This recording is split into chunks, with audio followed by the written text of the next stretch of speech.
Hi guys, welcome to my vlog. Shout out. Ito, tip lang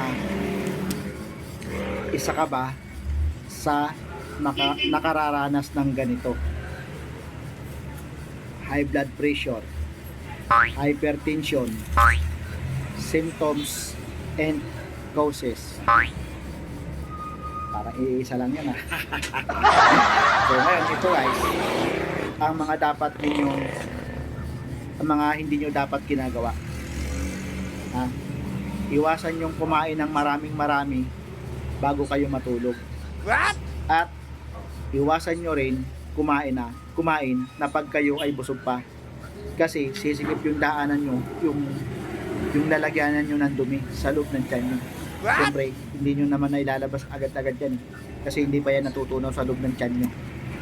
At isa pa, maglilikha yan ng maraming uric acid o cholesterol na hindi naman kaagad natatanggal dahil hindi naman kayo pinagpapawisan, di ba? Ito naman ang mga dapat ninyong gawin.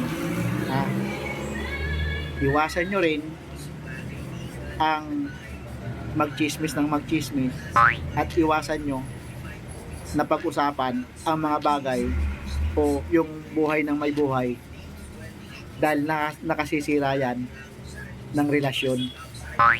At isa pa, talagang ma-high blood kayo.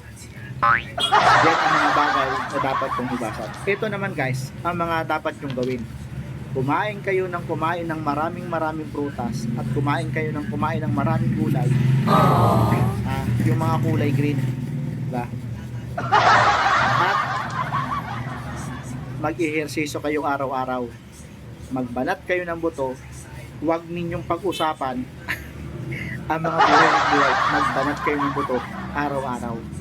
At sigurado yan, gaganda ang inyong kalusugan. Kaya guys, ito, panoorin nyo.